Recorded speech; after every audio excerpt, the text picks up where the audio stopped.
Hello मेरे accounts के youngsters, आप सब कैसे हो। आज हम स्टार्ट करेंगे आपके पार्टनरशिप फॉर्म के last chapter, that is dissolution of form. Class start करने से पहले बच्चों मैं आपको कहना चाहूँगी, अगर आप मेरी वीडियो से पढ़ रहे हो, आपको मेरा पढ़ाने का तरीका अच्छा लग रहा है तो प्लीज़ मेरे चैनल को लाइक एंड सब्सक्राइब कर दीजिए, और अगर नहीं अच्छा लग रहा है तो मत कीजिए। Come on, let's start. So मेरे प्यारे अकाउंट्स के यंगस्टर्स, अब आप जानेंगे डिसॉल्यूशन ऑफ फर्म होता क्या है। देखिए बच्चों, मैंने आपको थर्ड चैप्टर से समझाया था reconstitution of firm. Reconstitution of firm मतलब बच्चों मैंने क्या बताया था, changes in firm. Changes in firm कैसे होते हैं, सबसे पहले हमने थर्ड चैप्टर में पढ़ा है चेंज इन पीएसआर, जो बैठे बैठे हम अपनी पार्टनर्स रेशियो चेंज कर लेते हैं। फिर admission of partner fourth chapter, फिर रिटायरमेंट ऑफ पार्टनर, फिर डेथ ऑफ पार्टनर। सो ये सारे चार जो चैप्टर्स है, change in PSR, admission of partner, retirement of partner, death of partner, ये चारों चैप्टर्स जो एक दूसरे से इंटरकनेक्टेड है। याद कीजिए बच्चों, मैंने आपको कहा था अगर चेंज इन पीएसआर एकदम अपने मन में अमृत की तरह घोल लीजिए, वो अच्छे से समझ में आ गया तो एडमिशन आपके लिए इजी है, फिर रिटायरमेंट इजी है, डेथ इजी है। तो ये चारों चैप्टर्स बच्चों एक दूसरे से इंटरकनेक्टेड थे। बट आज जो हम चैप्टर करेंगे, लास्ट चैप्टर पार्टनरशिप फॉर्म के डिसॉल्यूशन ऑफ फर्म, ये इन सबसे अलग है, हटके है। ओके, तो चलिए अब मैं आपको बताती हूँ डिसॉल्यूशन ऑफ फर्म होता क्या है।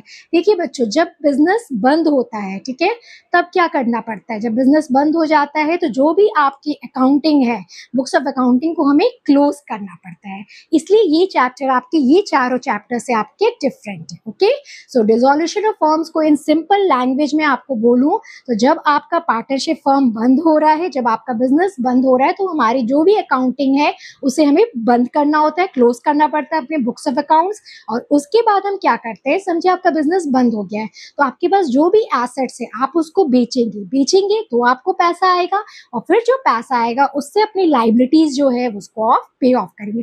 तो in simple language, simple terms, मैंने एक लाइन में आपको ये समझाया है कि जब आपका बिजनेस बंद होता है तो जो भी एसेट्स है आप उसे बेचेंगे तो पैसा आएगा, और उसी पैसे से जो भी अपनी लाइबिलिटीज है जैसे बैंक लोन, क्रेडिटर्स, आप उसे पे ऑफ करेंगे और अपना हिसाब किताब खत्म करेंगे। इन सिंपल लैंग्वेज ये है, और फिर तो मैं आगे आपको डिटेल में समझाऊंगी। ओके, सो कम ऑन बच्चों, फर्स्ट टॉपिक जो हम लोग इस चैप्टर में पढ़ेंगे डिसॉल्यूशन ऑफ पार्टनर में है मोड्स ऑफ डिसॉल्यूशन, मतलब कि आपका बिजनेस कब कब डिसॉल्व हो सकता है। सबसे पहले आपका mutual agreement. I hope so mutual agreement की मीनिंग तो आप जानते होंगे, फर्स्ट चैप्टर में आपने पढ़ा है। When all the partners agree to dissolve the firm, जैसे तीन पार्टनर्स है, ठीक है, हम तीनों अपनी मर्जी से डिसाइड कर लिए कि अब हम ये बिजनेस को बंद करेंगे, डिसॉल्व करेंगे, that is first your mutual agreement. Second is compulsory dissolution, means अब आपको कम करना ही पड़ेगा अपना बिजनेस बंद। ये कब होगा, दो सिचुएशन में, जब बिजनेस बिकम्स अनलॉफुल, आप एक ऐसा बिजनेस कर रहे हैं जो कि अनलॉफुल है, वो लॉ नहीं है, लॉफुल नहीं है, आप गलत बिजनेस कर रहे हैं। And second, insolvency of partners, जब आपके बिजनेस के सारे पार्टनर्स इंसॉल्वेंट हो गए, मतलब कर्ज में डूब गए हैं, तो ये दोनों केस में आपको कंपल्सरी डिसॉल्व करना ही पड़ेगा, दैट इज बिजनेस आपके अनलॉफुल हो जाएंगे या फिर insolvency of partners. And third, notice. Notice means when one or more partners give notice to other partners by, जैसे मैं एक पार्टनर या उससे ज्यादा पार्टनर्स नोटिस दे रहे हैं अदर पार्टनर्स को कि अभी हम बिजनेस डिसॉल्व करना है, कैसे, बाय नोटिस देके, बाय विल, अपनी मेरी मर्जी से।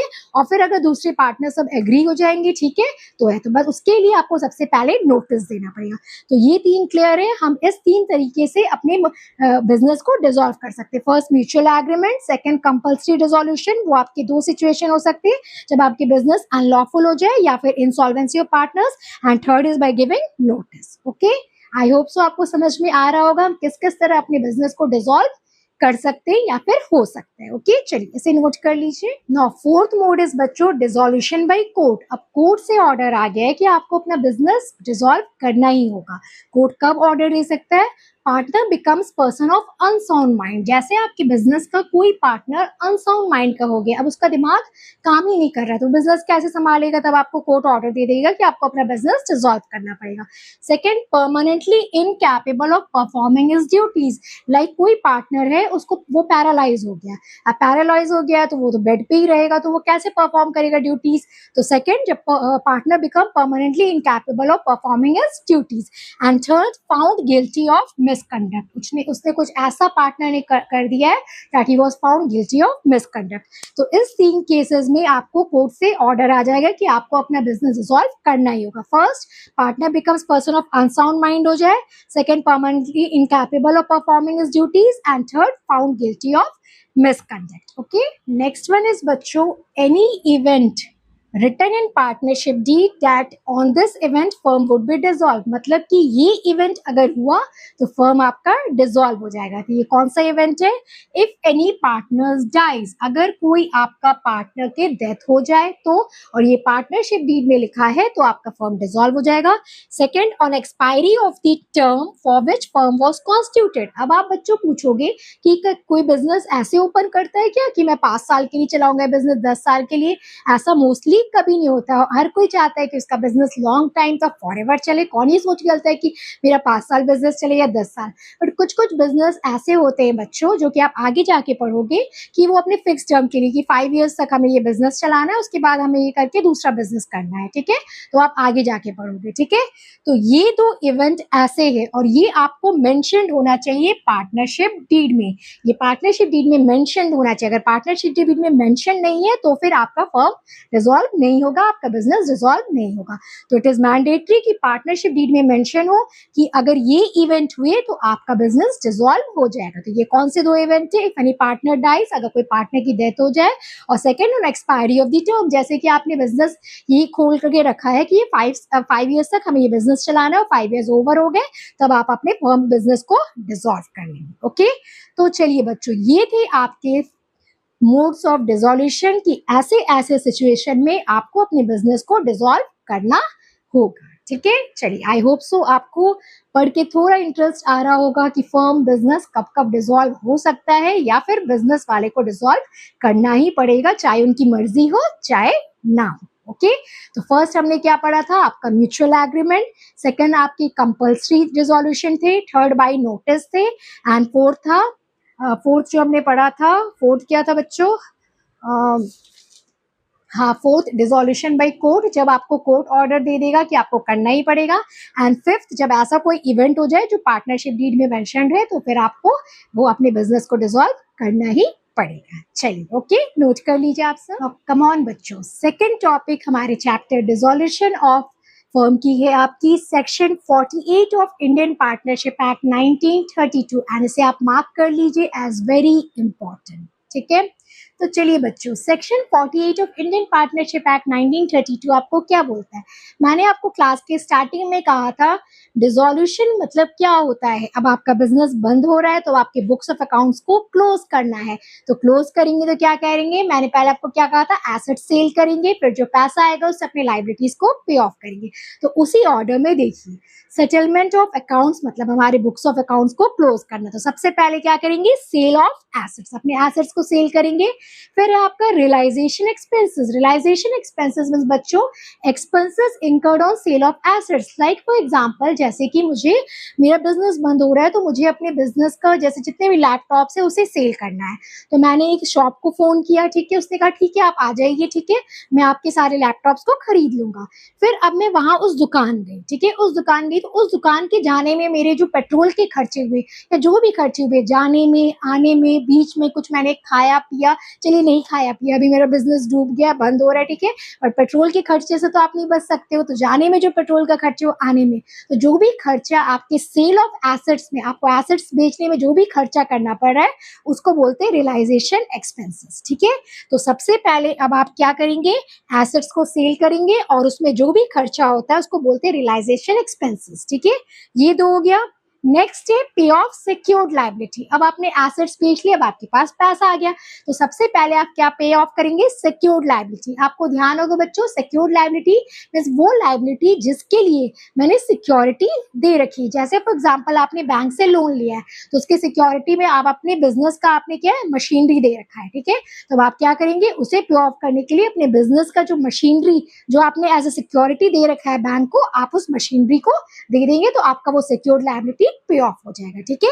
तो ये आपका पे off secured liability. Next is पे ऑफ अनसिक्योर्ड लायबिलिटी। तो इसकी भी ऑर्डर जान लीजिए बच्चे, पहले आपको बिजनेस पे क्या करेगा, सिक्योर्ड लायबिलिटी, उसके बाद फिर नेक्स्ट वो पे ऑफ करेगा अनसिक्योर्ड लायबिलिटी। तो ये दो हो गए आपके ऑर्डर में।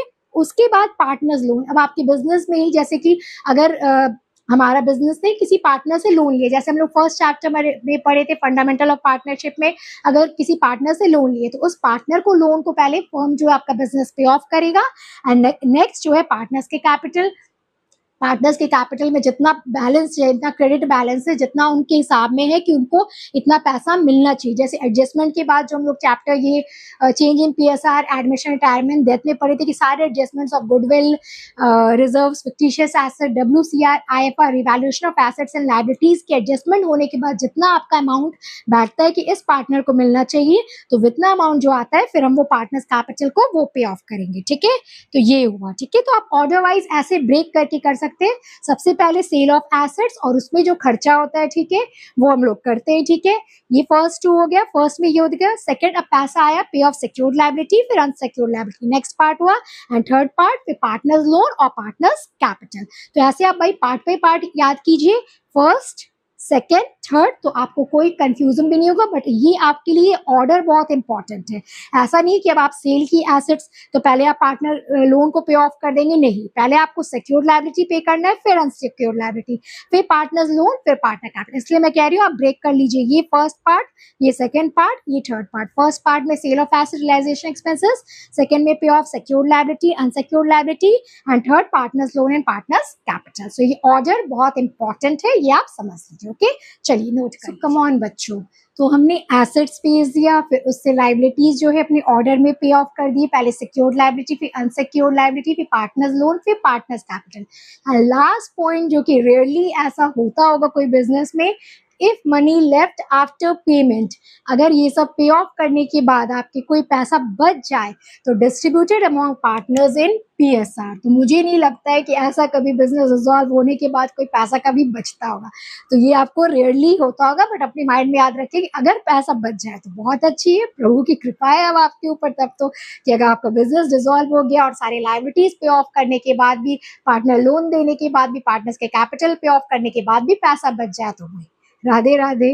तब तो फिर अपने पार्टनर्स को आप जो प्रॉफिट बचा है पैसा उसको डिस्ट्रीब्यूट कर दीजिए पीएसआर में, प्रॉफिट शेयरिंग रेशियो। तो ये हुआ आपका सेटलमेंट ऑफ अकाउंट्स का ऑर्डर, ओके। चलिए यहाँ तक समझ में आ गया। अब आपका नेक्स्ट क्या है, एक्सक्लूसिव केस। अगर आपके बिजनेस में पहले से ही लॉस हो, जैसे कि आपके बैलेंस शीट में एसेट साइड याद रखिए क्या रहता है, पीएनएल डेबिट बैलेंस, ओके, याद आया बच्चों। तो अगर आपके बिजनेस में पहले से ही लॉस है तो उसका क्या करेंगे, हम एसेट्स बेच के क्या कर लिए, सारे लायबिलिटीज तो पे ऑफ कर दिए, खत्म कर दिए।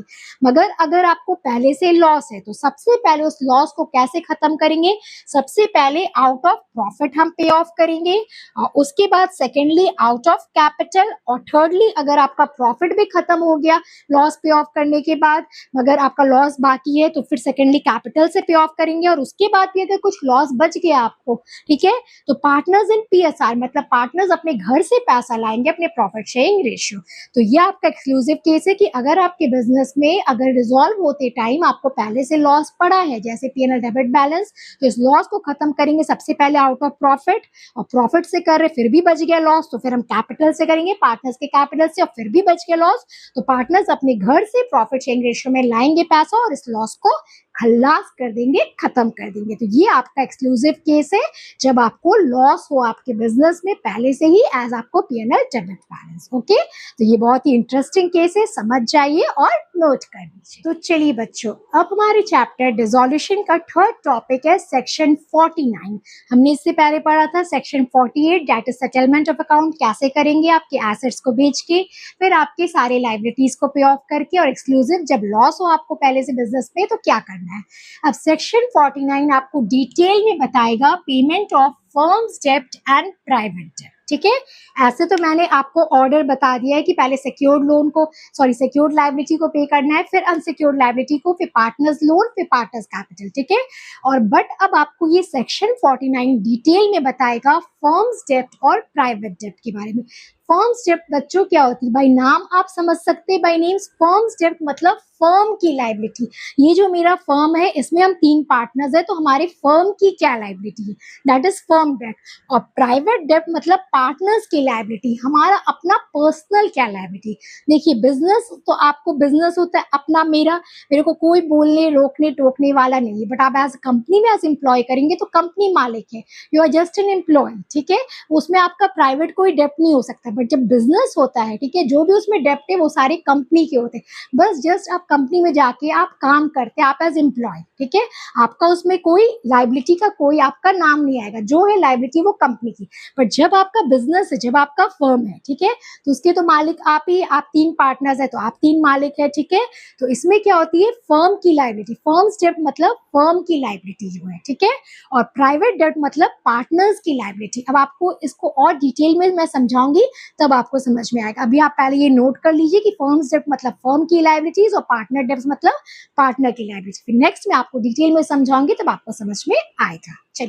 चलिए बच्चों, अब दिल थाम के बैठिए, थोड़ी देर के लिए भूल जाइए कि आप अकाउंट्स पढ़ रहे हैं। ठीक है, अब अपने रियल लाइफ में आइए। ठीक है, देखिए फर्म्स एसेट मीन्स मान लीजिए ये आपकी ताऊजी का एसेट है।